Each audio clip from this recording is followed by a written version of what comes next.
आप सभी देख रहे हो कि इस फॉर्मूले के अंदर अगर मास नंबर यानी कि एक ही टर्म नहीं आ रही है तो इसलिए आप सभी क्या कहोगे कि सर यहां पे हमारा जो मास नंबर है उसके ऊपर डेंसिटी डिपेंड नहीं करती, यानी कि डेंसिटी डिपेंड नहीं करती मास नंबर के ऊपर, यानी कि वो इंडिपेंडेंट है। एक आगे जो होता है वो आप लोगों का होता है न्यूक्लियर फ्यूजन। फ्यूजन का मतलब क्या होता है, बोला सर कंबाइन हम लोग कर रहे हैं जो छोटे छोटे दो न्यूक्लियस हैं उनको फॉर्म करके एक बड़ा न्यूक्लियस बनाने के लिए क्या कर रहे हैं, जो छोटे छोटे दो हमारे न्यूक्लियस हैं उन दोनों को, दो या दो से अधिक हैं, उन दोनों को मिला के हम लोग क्या कर रहे हैं, एक बड़ा न्यूक्लियस का निर्माण कर रहे हैं, उसको हम लोग क्या बोल देते हैं, न्यूक्लियर फ्यूजन हम लोग उसको कह देते हैं। क्या कह देते हैं? हेलो स्टूडेंट्स, कैसे आप लोग? उम्मीद करूंगा कि आप लोग बहुत अच्छे हैं। तो मैं गजेंद्र शर्मा आप सभी का स्वागत करता हूं अड्डा 24/7 सीयूटी के इस परिवार के अंदर। आज हम लोग करने वाले हैं चैप्टर नंबर 13 का वन शॉट। इस वन शॉट के अंदर हम लोग करेंगे हर एक टॉपिक को बहुत क्रिस्टल एंड क्लियर, साथ ही कम टाइम ड्यूरेशन के अंदर आप लोग इससे अपने आप का रिवीजन बहुत आसानी से कर पाएंगे और इसके अंदर हर एक वो टॉपिक जो आपके लिए इंपॉर्टेंट है, साथ ही जो हो सकता है कि आप लोगों के सिलेबस से डिलीटेड है बट सीयूटी के अंदर वो कंप्लीट आता है, तो इसलिए हर एक टॉपिक को मैंने इसके अंदर कवर किया है। तो चलिए शुरू करते हैं। सबसे पहले मैं इसके अंदर शुरुआत करना चाहूंगा चैप्टर नंबर 12 जो आपने एटम पढ़ा था उससे कनेक्ट करके।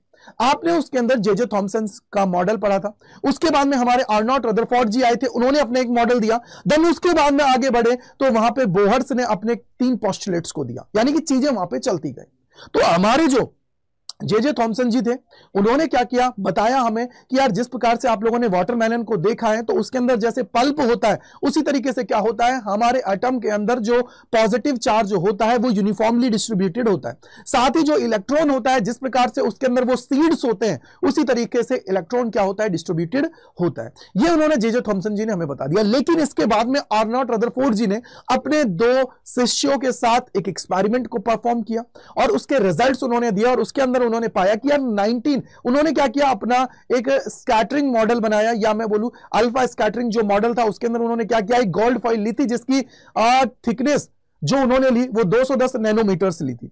210 नैनोमीटर यानी कि 2.1 इंटू 10⁻⁷ मीटर के अराउंड उन्होंने ली। अब उसके ऊपर क्या कराया, अल्फा पार्टिकल्स को बम्बार्डिंग कराई। अब सबसे इंपॉर्टेंट चीज जो देखने की चीज थी उसके अंदर वो ये देखने को मिला कि यार हम लोगों को जे थॉमसन जी ने क्या बोला था कि बोला सर किसी भी एटम की बात की जाएगी तो वहां पे क्या होगा कि जो पॉजिटिव चार्ज होगा वो यूनिफॉर्मली डिस्ट्रीब्यूटेड होगा।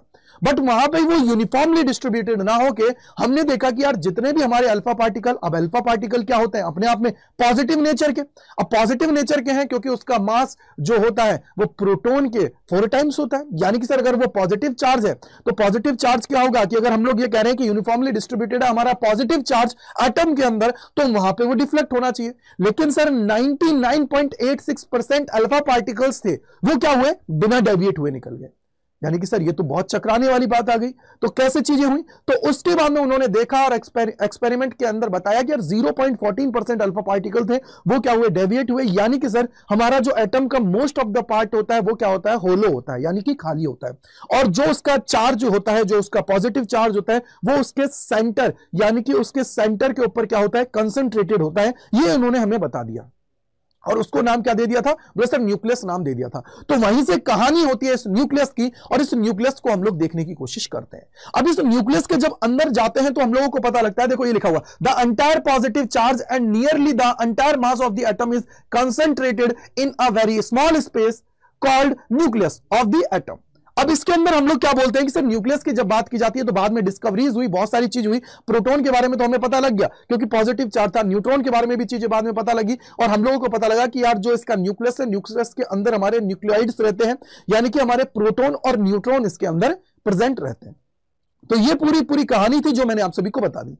अब इसके बाद में हम लोग देखते हैं कि यार कोई भी एलिमेंट होता है उसका रिप्रेजेंटेशन किस तरीके से हम लोग करते हैं और किस तरीके से हम लोग उसको देखते हैं। मान लीजिए यार ये x मेरा क्या है, यहां पे कोई एलिमेंट है उसका रिप्रेजेंटेशन हम लोग कर रहे हैं, यहां पे हम लोग a लिखते हैं, यहां पे z लिखते हैं। a का मतलब क्या होता है, उसका एटॉमिक मास होता है, z का मतलब उसका एटॉमिक नंबर होता है। एटॉमिक नंबर का मतलब है कि यार कितने नंबर उसके अंदर प्रोटॉन प्रेजेंट है, ये हम लोग यहां पे देखते हैं। अब यहां पे आप सभी देखते हो कि एटॉमिक मास का मतलब क्या हुआ कि सर यहां पे आप लोगों का number of proton plus number of neutrons दोनों चीजें प्रेजेंट है। और जेड में आप लोगों का, जेड का मतलब क्या हुआ कि इसके अंदर प्रोटॉन कितने हैं, और जब ए माइनस जेड आप लोग करते हो तो आप सभी को मिल जाते हैं नंबर ऑफ न्यूट्रॉन्स इसके अंदर कितने हैं। यानी कि ए का मतलब क्या हो गया, एटॉमिक मास। जैसा यहां पे आप लोगों को लिखा हुआ है एटॉमिक नंबर और एटॉमिक मास, मास नंबर बोल दीजिए, यानी कि the total number of proton and neutron present inside the nucleus of the atom of the element is called mass number. यानी कि ए को हम लोग क्या कह देते हैं, मास नंबर, और जेड की बात कर देते हैं तो इसका मतलब है कि प्रोटॉन इनसाइड द न्यूक्लियस कितने प्रेजेंट है उसको हम लोग क्या बोल देते हैं, एटॉमिक नंबर हम लोग इसको कह देते हैं। अब आपको थोड़ा सा पता होना चाहिए कि इनकी डिस्कवरी क्या थी, किसने इसको डिस्कवर किया था। तो आपको पता है जैसे प्रोटॉन की मैं बात करता हूं तो आर्नल्ड रदरफोर्ड जी थे, उन्होंने हमें बताया इसका चार्ज कितना होता है, प्लस में 1.6 इंटू 10⁻⁻19 कूलम होता है। साथ ही हम लोग मास की बात करते हैं, चार्ज हमने देख लिया, मास की बात करते हैं तो 1.67 इंटू 10⁻⁻27 केजी आप सभी का होता है। यहां पे अगर मैं बात करता हूं न्यूट्रॉन की, तो न्यूट्रॉन की किसने खोज की, न्यूट्रॉन की खोज करने वाले थे हमारे जेम्स चैडविक जी, जिन्होंने 1932 के अंदर इसका क्या किया था बेटा, डिस्कवर किया था। अब बात आती है सर इलेक्ट्रॉन की, तो कौन थे, जे थॉमसन जी थे। इन्होंने चार्ज के बारे में हमें पता ही है कितना होता है, 1.6 इंटू 10⁻⁻19 कूलम, माइनस के अंदर हम लोग इसको कंसीडर करते हैं कि भैया इलेक्ट्रॉन हमारा क्या नेगेटिवली चार्ज है और हमारा जो प्रोटॉन है वो क्या पॉजिटिवली है। अगर मैं मास की बात करता हूं तो 9.1 इंटू 10⁻31 केजी आप सभी का मास होता है। यानी कि ये छोटी छोटी चीजें जो आप सभी को पता होनी चाहिए। अब आप सभी ने देखा यहां पे ए और जेड है, तो बेटा हो सकता है कि जब हम लोग दो एलिमेंट्स का कंपैरिजन करते हैं तो उनके बीच में प्रोटॉन सेम हो सकते हैं, हो सकता है उनका ए सेम हो जाए यानी कि उनका एटॉमिक मास सेम हो जाए, हो सकता है उनका जेड सेम हो जाए यानी कि उनका एटॉमिक नंबर सेम हो जाए। तो उसी के बेसिस पे हमने क्या किया है, इसको डिवाइडेड किया है। किस किस के अंदर डिवाइड किया है, तो सबसे पहले हम लोग आते हैं, यहां पे लिखा हुआ है आइसोटॉप्स। आइसोटॉप का मतलब होता है जिनका टॉप डिफरेंट होता है। टॉप डिफरेंट का मतलब क्या होता है बेटा, जिनका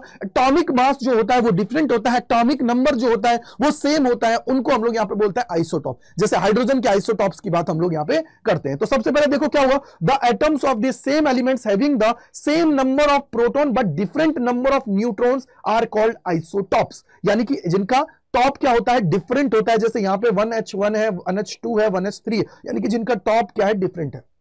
जैसे ऑक्सीजन के लिए ले लीजिए, ऑक्सीजन के लिए लेंगे तो 8 ऑक्सीजन 16 है, 8 ऑक्सीजन 17 है, 8 ऑक्सीजन 18 है। इस तरीके से ये आइसोटॉप्स होते हैं। जैसे गोल्ड की आप लोग बात कर सकते हो तो उसके भी बहुत सारे आइसोटॉप्स आप सभी को देखने को मिल जाते हैं। यहां पे दूसरा होता है आइसोबार्स। आइसोबार्स का मतलब क्या है, जैसे आपने आइसोटॉप्स के अंदर देखा कि सर जिनका टॉप डिफरेंट है, अब यहां पे क्या होगा कि सर इसके अंदर अगर हम लोग देखेंगे तो जिनका टॉप सेम है, यानी कि जिनका एटॉमिक मास क्या है, सेम है, एटॉमिक नंबर क्या है, डिफरेंट है। तो यहां पे क्या होगा, जिनका सेम क्या होगा, एटॉमिक मास होगा यानी कि मास नंबर होगा, और डिफरेंट क्या होगा, एटॉमिक नंबर उनका क्या होगा, डिफरेंट होगा। उनको हम लोग क्या कह देते हैं, आइसोबार्स कह देते हैं। जैसे एग्जांपल के लिए आप लोग हाइड्रोजन के ले सकते हो और हीलियम के ले सकते हो, जिसके अंदर आपको पता है 1H3 है और 2He3 है, यानी कि हीलियम का आप लोग ले सकते हो। यहां पे ऑक्सीजन के लिए भी देख सकते हो और आप लोग यहां पे फ्लोरीन के लिए भी देख सकते हो। आइसोटोन्स का मतलब क्या होता है, आइसोटोन्स का मतलब होता है सर जिनके अंदर नंबर ऑफ न्यूट्रॉन्स जो होते हैं ना वो सेम होते हैं, और उनके अंदर एटॉमिक मास और एटॉमिक नंबर होता है ना वो दोनों डिफरेंट होते हैं, बट जो सेम थिंग होती है वो होती है उनके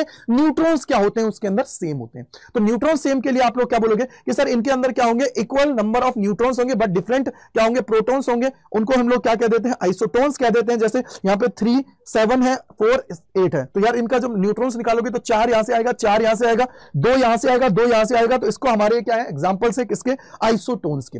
इसके अलावा एक और हमारा होता है आइसोमर्स, जिसको हम लोग किसके बेसिस पे देखते हैं, उसके अंदर आपके तीनों चीजें सेम होती हैं, यानी कि आपकी जो न्यूट्रॉन्स है वो भी सेम रहेंगे, जिसके अंदर एटॉमिक नंबर है वो भी सेम रहेगा, एटॉमिक मास है वो भी सेम रहेगा। इस तरीके से हम लोग उसको कैलकुलेट करते हैं और उसके बाद में हम लोग बोलते हैं कि यार जो उसकी इंटरनल प्रॉपर्टीज होती है, जो उसकी केमिकल प्रॉपर्टीज के बाद में इंटरनली जो प्रॉपर्टीज होते हैं, फॉर एग्जांपल जैसे मैंने बोला कि यूरेनियम ले लिया 92 to 35 ले लिया, एक और ले लिया यूरेनियम 92 to 35, यानी कि नंबर ऑफ प्रोटॉन सेम है, नंबर ऑफ न्यूट्रॉन सेम है, नंबर ऑफ उसका मास नंबर भी सेम है, यानी कि सर हर एक चीज सेम है। लेकिन हम लोग जब उसको क्या कराते हैं, उसको क्षय कराते हैं यानी कि उसकी रिएक्शन कराते हैं, तो हम लोगों को पता लगा कि ये क्या करता है, 10 मीटर पर सेकंड से स्पीड से जा रहा है, वो 5 मीटर पर सेकंड की स्पीड से जा रहा है, यानी कि उसकी सारी प्रॉपर्टीज सेम है लेकिन इंटरनल प्रॉपर्टीज क्या है, अलग है। इस वजह से क्या हो रहा है, उसके अंदर चीजें देखने को मिल रही है, यानी कि उसको हम लोग क्या बोल देते हैं बेटा, आइसोमर हम लोग उसको क्या देते हैं। तो इस तरीके से ये 4 तरीके के बेसिकली आप सभी को देखने को मिलते हैं। अब आगे हम लोग आते हैं और सब देखते हैं सबसे पहले कि रेडियस ऑफ न्यूक्लियस क्या होती है। तो आप सभी मुझे एक चीज बताइएगा, मैं थोड़ा सा आप लोगों से पूछना चाहूंगा कि रेडियस किस चीज पे डिपेंड करती है।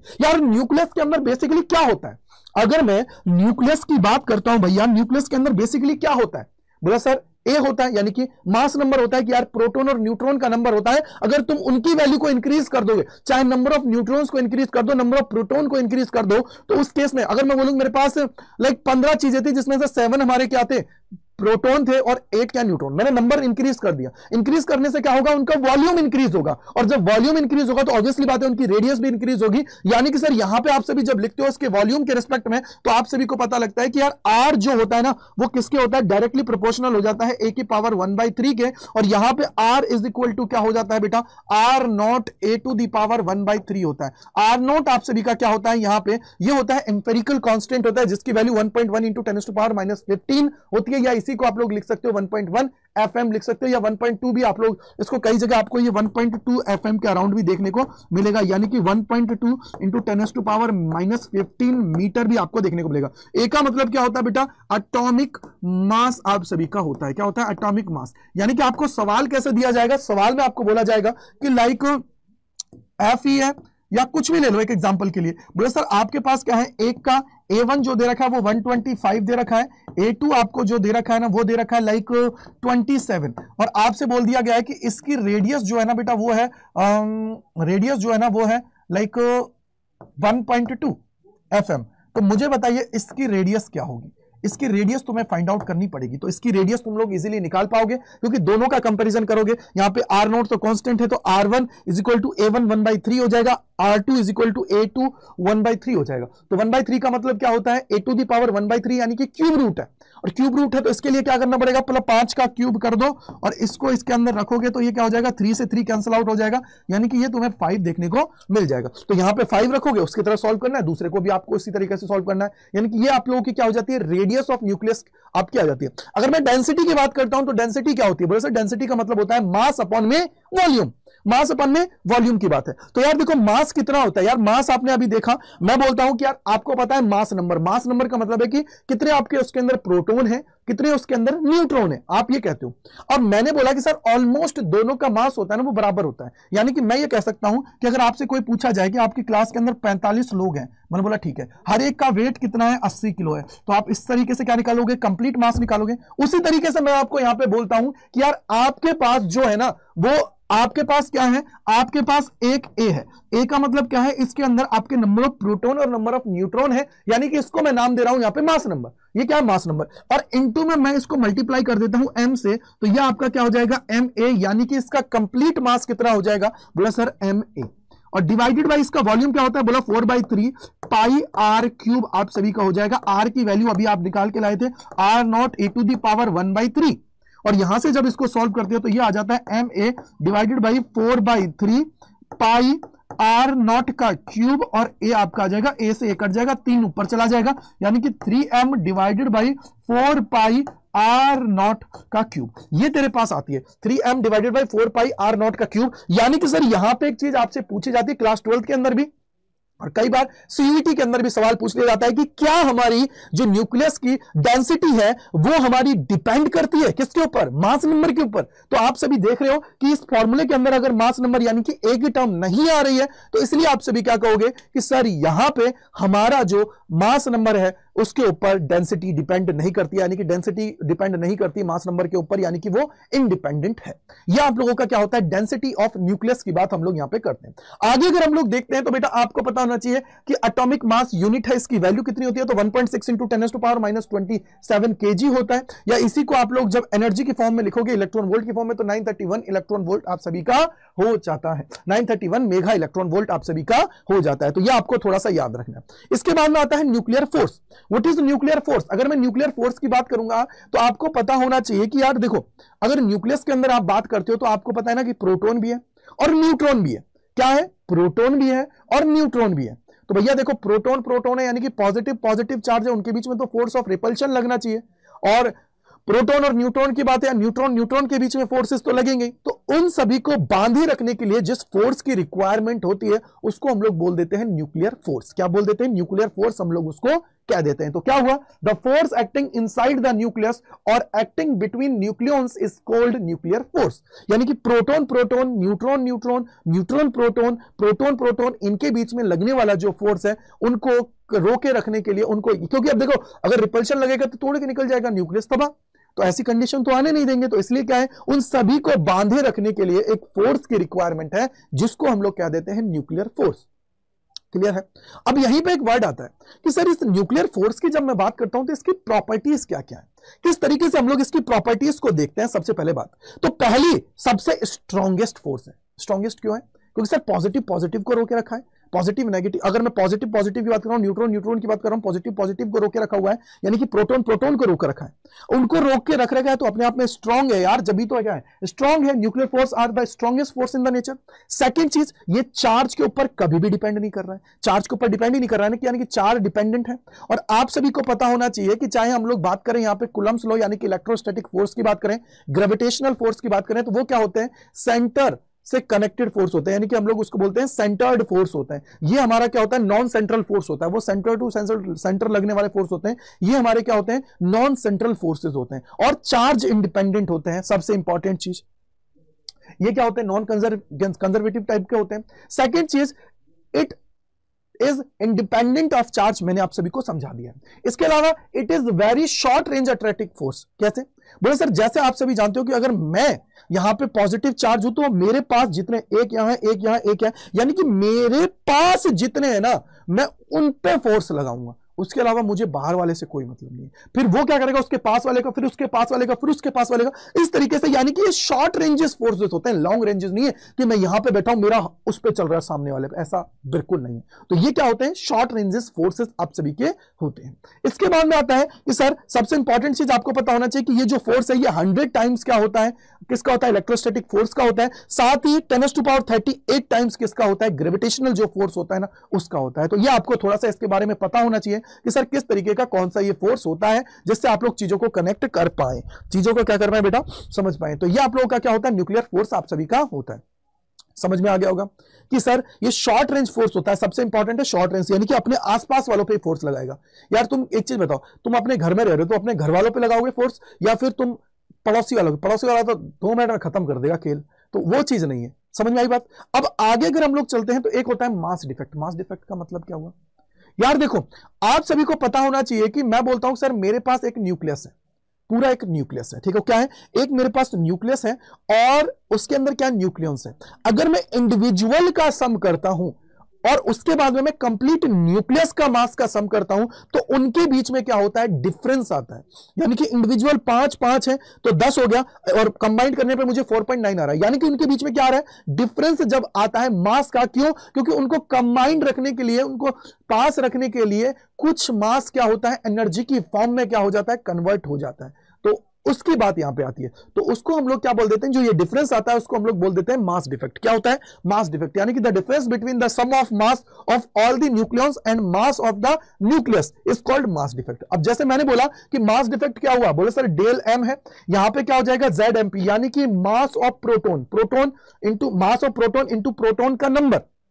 क्योंकि जेड का नंबर क्या होता है, जेड का मतलब क्या होता है, एटॉमिक नंबर। क्या होता है, एटॉमिक नंबर, यानी कि एटॉमिक नंबर इनटू में क्या हो जाएगा, मास ऑफ प्रोटोन, प्लस में क्या हो जाएगा, ए माइनस जेड एम एन, यानी कि ए माइनस जेड का मतलब क्या होता है, number of neutron multiply by its mass, यानी कि एम एन, और माइनस क्या हो जाएगा, एम एन, यानी कि मास ऑफ न्यूक्लियस। ये आपका होता है। इसके बीच में अगर डिफरेंस है तो ये हमारा मास डिफेक्ट। और याद रखिएगा मास डिफेक्ट अगर है तो वो अच्छा है, अगर मास डिफेक्ट नहीं है तो वो न्यूक्लियस स्टेबल नहीं होगा। मास डिफेक्ट होगा तो ही स्टेबल होगा, क्योंकि वो जो मास है वो किस में कन्वर्ट हो रहा है, एनर्जी में। तो ये आपको समझ में आ गया होगा। आगे अगर हम लोग देखते हैं तो एक हमारी होती है मास एनर्जी रिलेशन, जो हमारे आइंस्टीन जी ने बताई थी। क्या बोली थी कि इन्होंने बोला था कि mass is another form of energy and convert mass energy into other form of energy. तो मतलब ये सारी चीजें, तो यहां पे आप सभी क्या देखते हो, इज इक्वल टू क्या होता है, MC स्क्वायर होता है। यानी कि अगर मैं यहां पे एनर्जी मास की, अगर मैं एनर्जी की बात करता हूं तो क्या हो जाएगा, is equal to MC square, यानी कि मास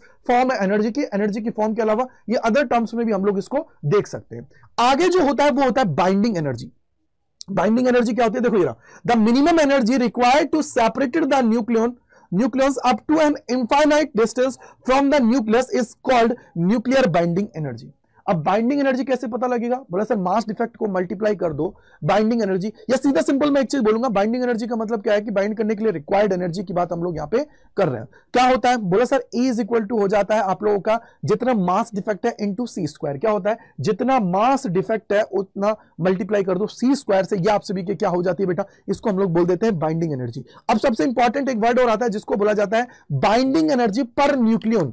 बाइंडिंग एनर्जी पर न्यूक्लियन का मतलब होता है बेटा जो भी आपकी बाइंडिंग एनर्जी आई है उसे डिवाइड कर दीजिए ए से। भैया क्या होता है, एक वर्ड होता है जिसको हम लोग पढ़ते हैं कि बाइंडिंग एनर्जी पर न्यूक्लियन की मैं बात कर रहा हूं। किसकी बात कर रहा हूं? Per nucleon. तो ये क्या हो जाएगा? बोला सर बाइंडिंग एनर्जी जो भी है डिवाइडेड बाई कितना हो जाएगा? बाइंडिंग एनर्जी जो भी है डिवाइडेड बाई क्या हो जाएगा बेटा? अपना ए। तो ये तुम्हारी क्या होती है? बाइंडिंग एनर्जी डिवाइडेड बाई ए। ए का मतलब क्या होता है? पर न्यूक्लियन की मैं बात यहां पे कर रहा हूं। न्यूक्लियन का मतलब क्या होता है? Number of proton plus number of neutron. तो हर एक के लिए कितनी एनर्जी की रिक्वायरमेंट होती है उसको हम लोग बोलते हैं बाइंडिंग एनर्जी पर न्यूक्लियन। समझ में आ गई भाई? क्लियर है सभी को? इसके बाद में आता है ये कर्व होता है आप लोगों का बाइंडिंग एनर्जी कर्व। तो यहां पे आप लोगों को देखना पड़ेगा और यहां पे मैं आप सभी को बोलूंगा कि जिनका भी 50 से 80 के बीच में मास नंबर होता है वो क्या होता है? मोस्ट स्टेबल हमारे होते हैं। क्या होते हैं? वो न्यूक्लियाई हमारे क्या होते हैं? मोस्ट स्टेबल होते हैं। और मैं एक चीज बोलूंगा कि जिनका इवन नंबर ऑफ प्रोटॉन और इवन नंबर ऑफ न्यूट्रॉन आता है वो मोस्ट क्या हो जाता है बेटा? स्टेबल होते हैं। और जिनका ये क्या होता है बेटा? नंबर ऑड आता है, चाहे मैं प्रोटॉन की बात करूं चाहे न्यूट्रॉन की बात करूं, तो वो हमारे क्या होते हैं? मोस्ट अनस्टेबल होते हैं। ये रिजल्ट मैंने आप सभी के लिए यहां पे लिख दिया जिससे आप सभी चीजों को इजीली समझ पाओ। तो स्टेबल कौन होगा? जिनकी बात हम लोग यहां पे कर रहे हैं। तो जिनका नंबर ऑफ प्रोटॉन और नंबर ऑफ न्यूट्रॉन क्या आ जाए? आपके इवन आ जाए तो वो आप लोगों का क्या होता है? मोस्ट स्टेबल होता है। अगर उनका ऑड आ रहा है तो वो क्या होता है? मोस्ट अनस्टेबल होता है। स्क्रीनशॉट आप लोग इसका ले लीजिए। इसके बाद में आता है न्यूक्लियर एनर्जी। यानी कि सर न्यूक्लियर एनर्जी क्या होती है? बेसिकली बेटा न्यूक्लियर एनर्जी की जब बात की जाती है तो हमारी जितनी भी न्यूक्लियर रिएक्शंस होती है उसके अंदर जो हमारी एनर्जी क्या होती है? रिलीज होती है, उसको हम लोग बोलते हैं न्यूक्लियर एनर्जी। अब दो तरीके से हम लोग इसके अंदर ये पूरी प्रोसेस है इसको देखते हैं। एक होता है न्यूक्लियर फिजन, एक होता है न्यूक्लियर फ्यूजन। अब ये फिजन और फ्यूजन क्या होता है उसको समझने की कोशिश करेगा। देखो न्यूक्लियर फिजन का मतलब क्या हुआ कि जब हमारा एक प्रोसेस होता है जिसके अंदर हम लोग क्या करते हैं? स्प्लिट करते हैं एक बड़े हैवी न्यूक्लियस को, एक हैवी किसको बेटा? न्यूक्लियस को किसके अंदर? दो या दो से अधिक, या मैं बोलूं टू या मोर देन टू स्मॉल या लाइट न्यूक्लियाई के अंदर। किसके अंदर? न्यूक्लियाई के अंदर। वो जो प्रोसेस होती है उसको हम लोग क्या बोल देते हैं? न्यूक्लियर फिजन हम लोग बोल देते हैं। यानी कि एक बड़ा छोटे छोटों में स्प्लिट आउट हो गया। जैसे मैंने क्या किया? यूरेनियम ले लिया 92 to 35, इस पे मैंने बम्बार्डिंग कराई किसकी बेटा? न्यूट्रॉन की। अब एक चीज दिमाग में बिठाना, मेरे को कमेंट सेक्शन के अंदर बताना यहां पे न्यूट्रॉन की बम्बार्डिंग क्यों कराई, यहां पे प्रोटॉन और हमने इलेक्ट्रॉन को क्यों नहीं डाला? हमने बम्बार्डिंग कराई न्यूट्रॉन की कराई, क्यों कराई? आप लोग मुझे कमेंट सेक्शन के अंदर बताओगे। जो मेरा पेड का स्टूडेंट है और जो मेरा वाईटी का स्टूडेंट है बेटा उनको तो पता होगा ये चीज कि क्यों होता है ऐसा। ठीक है, तो यहां पे हमने क्या की? बम्बार्डिंग कराई। अब बम्बार्डिंग कराने के बाद में ये क्या हुआ बेटा? स्प्लिट आउट हो गया किसके अंदर? बीए और केआर के अंदर। अब यहां पे देखो, अब आपको पता होना चाहिए कि इनको आप लोगों को बैलेंस करना पड़ेगा, क्योंकि आप लोगों की जो जितनी भी वैल्यूज है उनको क्या करना पड़ेगा? बैलेंस आउट करना पड़ेगा। तो आप बोलोगे कि सर ये बीए है, बीए के अंदर 56 इसका क्या है? एटॉमिक क्या है? एटॉमिक नंबर है। एटॉमिक नंबर है। अब ये एटॉमिक नंबर है बीए और ये एटॉमिक मास है 141 और यहां पे 36 क्या है? बोला सर इसका क्या है? हमारा एटॉमिक नंबर है। और ये कितना है? 92 है। तो भैया जब इनको तुम लोग जोड़ोगे तो ये तुम्हें देखने को मिलेगा 233 के अराउंड। अब यहां पे क्या होता है? बोला सर ये तो बैलेंस आउट हो गया, लेकिन यहां पे 3 न्यूट्रॉन्स की रिक्वायरमेंट है। 3 न्यूट्रॉन्स पूरे नहीं हुए, तो इसलिए क्या करता है? ये 3 न्यूट्रॉन्स को रिलीज करता है, प्लस में क्या करता है? कुछ एनर्जी देता है। और ये 3 न्यूट्रॉन्स क्या करते हैं? इतने कैपेबल होते हैं कि आगे ये रिएक्शन को क्या करते हैं? कंटिन्यू रखते हैं, यानी कि अनकंट्रोल्ड वे में ये इसको आगे कंटिन्यू करते हुए चलते हैं। क्या करते हैं? अनकंट्रोल्ड वे में ये रिएक्शन चलती रहती है, जिसको आप लोग क्या बोल देते हो? चेन रिएक्शन बोल देते हो, चलती रहती है। इसको कंट्रोल करने के लिए हम लोग रिएक्टर्स का यूज करते हैं, कूलेंट्स का यूज करते हैं, दुनिया भर की चीजों को हम लोग इसके अंदर यूज करते हैं। उसका मॉडरेटर्स का यूज करते हैं। क्यों करते हैं? क्योंकि इसको क्या कर सके? थोड़ा स्लो डाउन कर सके। क्योंकि जब आपको पता है कि एक बार ये स्टार्ट हो गई ना तो ये तब तक एंड नहीं होगी जब तक कि ये पूरा का पूरा जो आपके पास यूरेनियम है ये खत्म ना हो जाए, यानी कि तुम्हारे पास जितना भी स्टॉक है वो खत्म ना हो जाए, तब तक वो चलती रहेगी। यानी कि सिर्फ और सिर्फ तुम उसको स्लो डाउन कर सकते हो। आपको पता होना चाहिए कि इंडिया के अंदर भी बहुत सारी जगह यहाँ पे न्यूक्लियर रिएक्टर्स हैं जिसके थ्रू हम लोग न्यूक्लियर पावर प्लांट से जिसके अंदर हम लोग एनर्जी को क्या कर रहे हैं? एनर्जी बना रहे हैं, यानी कि इलेक्ट्रिसिटी जनरेट उससे हम लोग कर रहे हैं। तो इसलिए वहां पे भी हम लोग इसको यूज करते हैं। इसी तरीके से वहां पे सिर्फ और सिर्फ हम लोग क्या करते हैं? वहां पे न्यूक्लियर रिएक्टर्स वगैरह को यूज करके इसकी स्पीड को क्या कर देते हैं? डाउन हम लोग कर सकते हैं। लेकिन ये अनकंट्रोल्ड रिएक्शन होती है, जब तक वो खत्म नहीं होगा तब तक ये चलती रहती है। एक आगे जो होता है वो आप लोगों का होता है न्यूक्लियर फ्यूजन। फ्यूजन का मतलब क्या होता है? बोला सर कंबाइन हम लोग कर रहे हैं, जो छोटे छोटे दो न्यूक्लियस हैं उनको फॉर्म करके एक बड़ा न्यूक्लियस बनाने के लिए क्या कर रहे हैं? जो छोटे छोटे दो हमारे न्यूक्लियस हैं उन दोनों को दो या दो से अधिक है, उन दोनों को मिला के हम लोग क्या कर रहे हैं, एक बड़ा न्यूक्लियस का निर्माण कर रहे हैं, उसको हम लोग क्या बोल देते हैं, न्यूक्लियर फ्यूजन हम लोग उसको कह देते हैं। क्या कह देते हैं, न्यूक्लियर फ्यूजन हम लोग उसको कह देते हैं। जैसे यहां पे आपको नजर आ रहा है, यहां पे क्या है, नजर आ रहा है बेटा, तो यहां पे लिख लीजिएगा, ये टाइपिंग मिस्टेक है, क्या है, अरे यार क्या हो गया, कहां गया, एक मिनट रुको, कहां गया कहां गया कहां गया कहां गया कहां गया, हाँ ये यहां पे, अरे यार क्या हो गया इसमें, ये लिख क्यों नहीं रहा है, एक मिनट रुको बेटा, एक सेकंड रुको, इसको इधर लेके जाते हैं, ठीक है, डन, ठीक है डन। यहां पे देखो,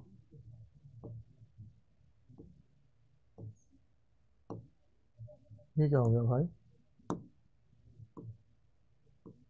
यहां पे लिख दिया, ठीक है, 1h2 1s2 1s2, ठीक है, हमने क्या किया, इससे हीलियम बना लिया, 1s2 बाहर निकल गया, एक न्यूट्रॉन बाहर निकला है, और इतनी एनर्जी हमारी क्या आ गई है, बाहर आ गई है, कितनी, 21.6 मेगा इलेक्ट्रॉन वोल्ट। आप सभी को ये याद रखना है, ये हमारी क्या होती है, न्यूक्लियर फ्यूजन की प्रोसेस होती है।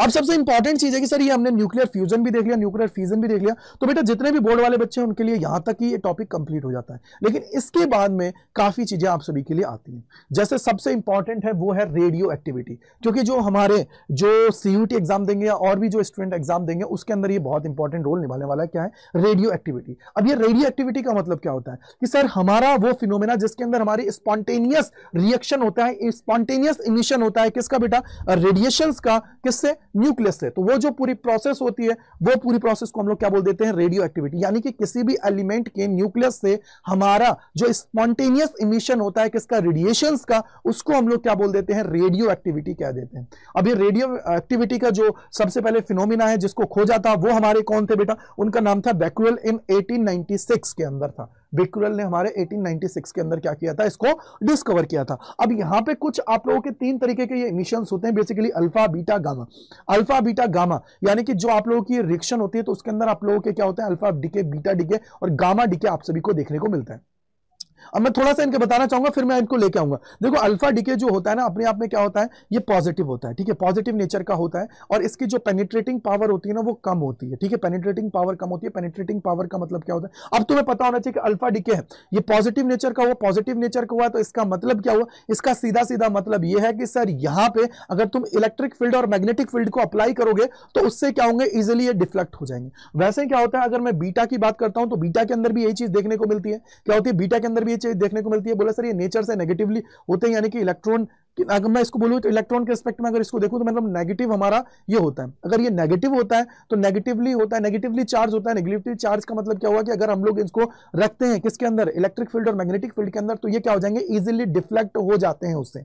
और इसके अलावा जब गामा की बात करते हैं तो ये क्या होता है, न्यूट्रल नेचर के होते हैं, इलेक्ट्रोमैग्नेटिक वेव्स का पार्ट होता है। इसकी पेनिट्रेटिंग पावर सबसे ज्यादा होती है। पेनिट्रेटिंग पावर क्या होती है बेटा, सबसे ज्यादा आप सभी की होती है, दिमाग में बिठा लीजिएगा, क्योंकि इलेक्ट्रोमैग्नेटिक वेव्स में आप सभी जानते हो कि जिनकी वेवलेंथ सबसे कम होती है उसकी फ्रीक्वेंसी ज्यादा होगी, जिसकी भैया फ्रीक्वेंसी ज्यादा होगी उसकी एनर्जी ज्यादा होगी, एनर्जी ज्यादा होगी तो भैया पेनिट्रेटिंग पावर बहुत ज्यादा हाई होती है इन दोनों के कंपैरिजन में। समझ में आ गया होगा। तो ये छोटा सा मैंने डिफरेंस बताया था। अब एक्चुअली में क्या होता है उसको हम लोग यहां पे देखते हैं।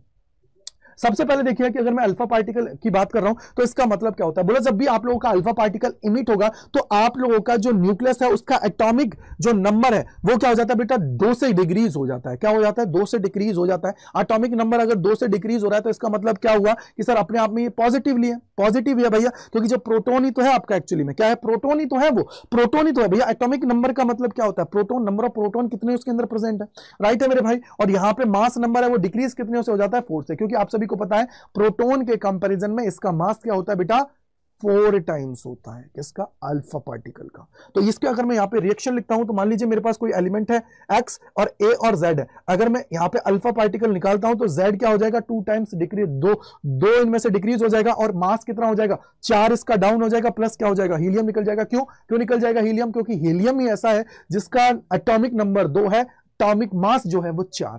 समझ में आया, ये हुआ। इसी तरीके से अगर मैं बीटा की बात करता हूं तो इसके अंदर क्या होगा, इसका जो एटॉमिक नंबर है वो इंक्रीज हो जाता है 1 से, ठीक है, और मास नंबर है वो रिमेन अनचेंज रहता है। तो मतलब क्या हुआ बोले सर, इसके अंदर क्या होता है कि हमारा एक न्यूट्रॉन जो होता है ना वो प्रोटोन में कन्वर्ट हो जाता है। एक न्यूट्रॉन जो होता है ना वो प्रोटोन के अंदर कन्वर्ट हो जाता है। यानी कि सर अगर यहां पे अल्फा पार्टिकल की बात करता हूं तो ZXA हो गया, बीटा पार्टिकल है तो Z+1 हो गया, और YA, क्योंकि यहां पे A चेंज नहीं हुआ है। अगर यहाँ पे आप पी को इंक्रीज कर रहे हो तो बाहर से तो लेके नहीं आए, यानी कि अगर आप लोगों का नंबर चेंज नहीं हुआ है, ए चेंज नहीं हुआ है, तो इसका मतलब क्या है, पी तो सेम ही था पहले, लेकिन अब एक बढ़ गया, यानी कि यहां पे क्या हुआ है, इस प्रोसेस के अंदर आपका एक न्यूट्रॉन है वो कन्वर्ट हो गया है किसके अंदर, प्रोटॉन के अंदर।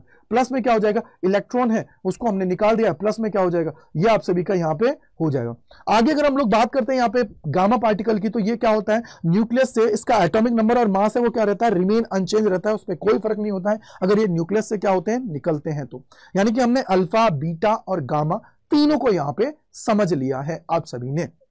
अब इसके बाद में आता है यहां पे एक डिके लो आप सभी का होता है, क्या होता है बेटा, डिके लो। तो डिके लो आप सभी को पता होना चाहिए कि डिके लो क्या होता है, माइनस डी एन, क्या होता है, minus D N by D T is equal to क्या होता है, लैम्डा एन होता है। लैम्डा की जब मैं बात करता हूं तो ये आप लोगों का क्या होता है, डिके कांस्टेंट आप सभी का हो जाता है। अब यहां से आप सभी का सवाल नहीं बनता है, सवाल जो बनता है ना वो अगले पार्ट से बनता है। सवाल बनने वाली जगह ये है, मान लीजिए मैं आप सभी से कहता हूं कि किसी इंस्टेंट पे बताइए कितने सैंपल्स बचे हुए हैं जो आप लोगों की पूरी प्रोसेस हो रही है उसके अंदर, तो उसका फॉर्मूला क्या होता है, N is equal to N not E to the power minus lambda T. Lambda क्या होता है, डिके कांस्टेंट आप सभी का होता है। जैसे मैंने बोला कि एन नॉट क्या है, number of nuclei at time T is equal to 0, यानी कि इनिशियली आप सभी के कितने नंबर ऑफ न्यूक्लियाई इसके अंदर प्रेजेंट है उसकी बात है, तो एन नॉट हो गया। एन का मतलब क्या है कि टी टाइम पे कितने अभी इसके अंदर रिमेनिंग है, यानी कि N is the number of nuclei at time T, यानी कि the number of nuclei present and decay in that sample at any instant, यानी कि किसी भी इंस्टेंट के ऊपर मुझे ये चेक करना है कि कितने नंबर ऑफ न्यूक्लियाई इसके अंदर बचे हुए हैं, उसको हम लोग देखने के लिए इसको यूज करते हैं कि N is equal to N not E to the power minus lambda T आप सभी का हो जाता है। तो इससे न्यूमेरिकल आप सभी का बहुत ज्यादा बनता है मेरे भैया, तो इसको थोड़ा सा आप लोग क्या करेंगे, सहजता से देखेंगे, क्योंकि यहां से आप सभी का न्यूमेरिकल्स बहुत ज्यादा बनने के चांसेस बनते हैं, तो इसको थोड़ा सा आप लोग समझने की जरूरत है, थोड़ा सा इसको अच्छे से कर लीजिएगा जिससे आप सभी की चीजें समझ में आ जाए। राइट है मेरे भाई।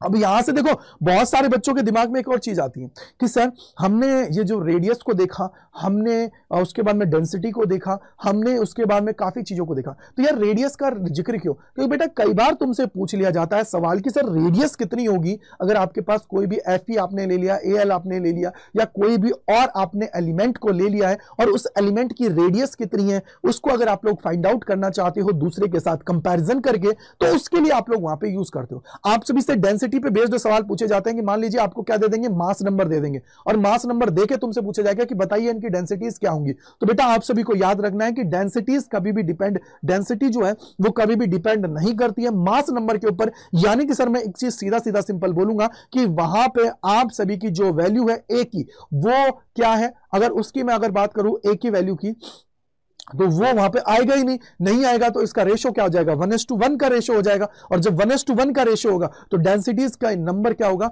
इक्वल होगा। वहां पे कोई भी उसके अंदर क्या है, ए का इंटरफेरेंस ही नहीं है, इंटरफेक्ट नहीं कर सकता है वो उसके अंदर। समझ में आई बात। तो इसलिए उन चीजों को थोड़ा सा कनेक्ट करने की जरूरत है, थोड़ा सा समझने की जरूरत है। यहां पे अगर मैं बात करता हूं तो ये मैंने आप सभी को बता दिया है। इसके बाद में सबसे इंपॉर्टेंट चीज आती है कि यार half life of radio active element, यानी कि सर मैं बोलता हूं कि जो half number of nuclei present initially, देखो यार हाफ नंबर का मतलब क्या है, मैंने बोला कि सर लाइक 1000 मेरे पास कहते हैं इनिशियली क्या थे, न्यूक्लियाई थे। अब उनमें से मैं बोलता हूं कि हाफ टाइम पे कितने बचे, यानी कि हाफ नंबर कितना है न्यूक्लियाई का जो स्टार्टिंग के टाइम थे इनिशियली जितना अमाउंट था उसका। तो उसके लिए आप सभी को जो फॉर्मूला यूज करना है, तो t 1/2 is equal to log natural log 2 divided by lambda. Lambda क्या होता है, डीके कांस्टेंट होता है, इसकी वैल्यू क्या होती है 0.6931 डिवाइडेड बाय लैम्डा आप सभी का होता है। लैम्डा का मतलब क्या होता है, डिके कांस्टेंट आप सभी का होता है। तो ये हाफ लाइफ का टाइम है यहां से। अब यहां से आप सभी का हाफ लाइफ से ना के सवाल जो आता है ना बेटा, अब मैं आप सभी को बताता हूं कहां से सवाल बनता है। सवाल जो बनता है ना बेटा, एक इस वाले फॉर्मूले से सबसे ज्यादा बनता है। तो इसको थोड़ा सा अपने दिल दिमाग के अंदर बिठा लीजिए, जिससे आप लोग चीजों को बहुत आसानी से कर पाएंगे, चीजों को बहुत इजीली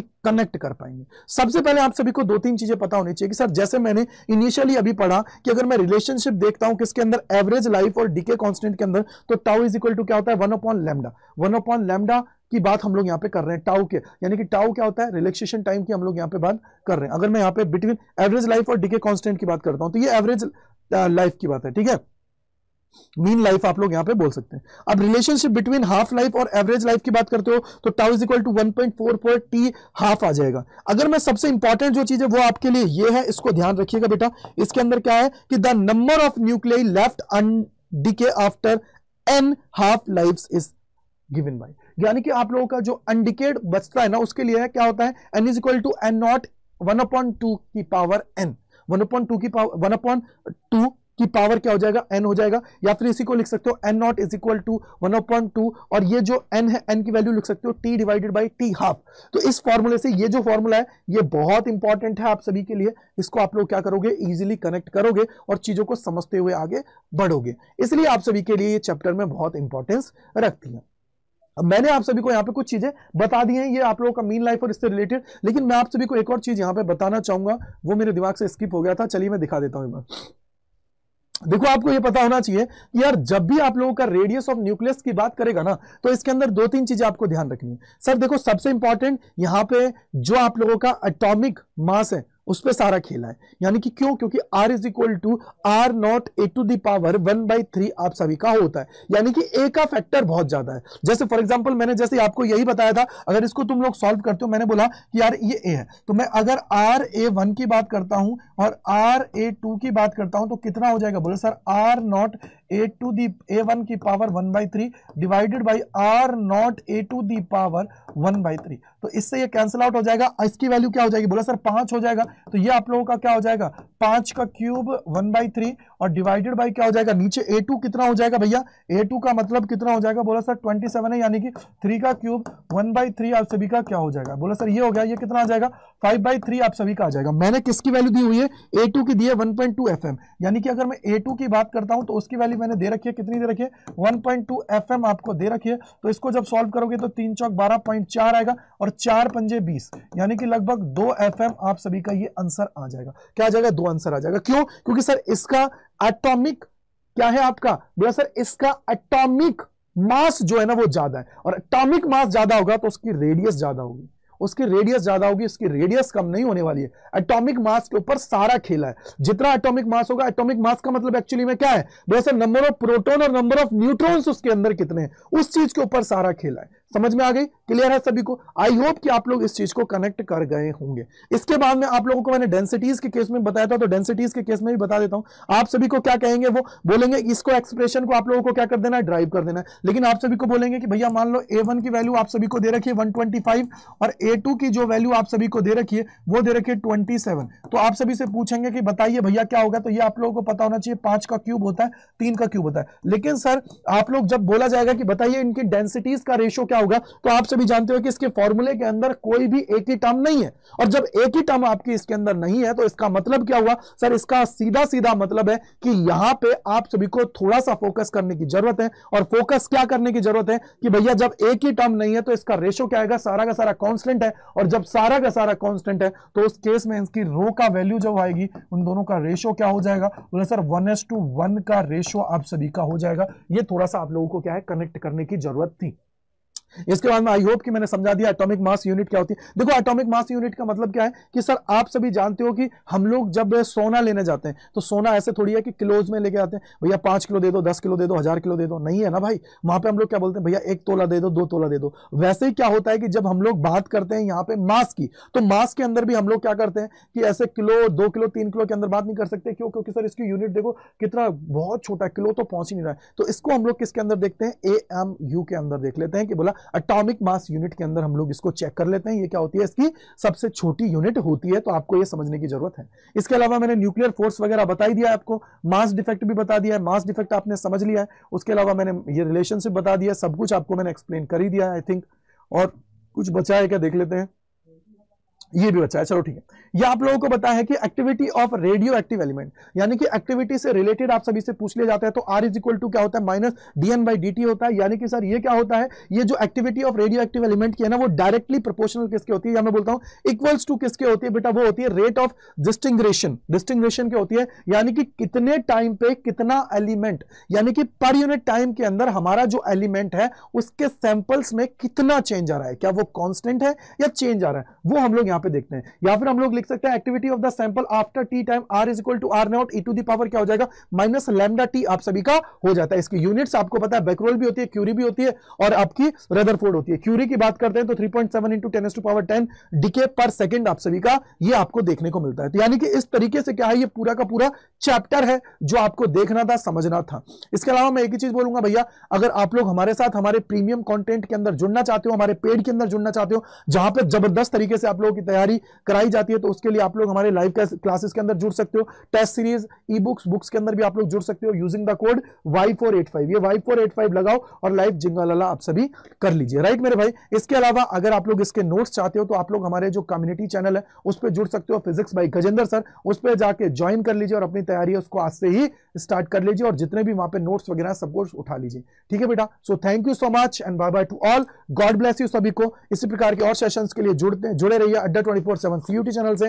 और सबसे इंपॉर्टेंट चीज कमेंट सेक्शन करके बताइएगा कि कैसा लगा आप सभी को ये सेशन, क्योंकि देखो मैंने बहुत क्रिस्प वे में पढ़ा है। क्रिस्प वे का मतलब ये होता है कि आप सभी कम टाइम के अंदर सारी चीजों को बहुत आसानी से सीख पाएंगे और अपनी तैयारी है उसको जबरदस्त तरीके से कर पाएंगे। और जब जबरदस्त तरीके से तैयारी करोगे तभी जाके सिलेक्शन आप सभी का होता है, अदरवाइज चीजें नहीं होती, ठीक है बेटा। तो कम टाइम के अंदर ज्यादा चीजों को आप लोग पढ़ लोगे, जिससे आप लोगों की सारी चीजें जो भी डाउट्स हैं, जो भी परेशानी है वो दूर हो जाएंगी। इसके अलावा CUT के लिए कंप्लीट डिटेल्स लेक्चर्स आप सभी के लिए आने वाले हैं, तो उनको जरूर देखिएगा। Thank you so much and bye bye to all, God bless you. मिलते हैं इसी प्रकार के और सेशंस में अड्डा 24/7 CUT चैनल के ऊपर।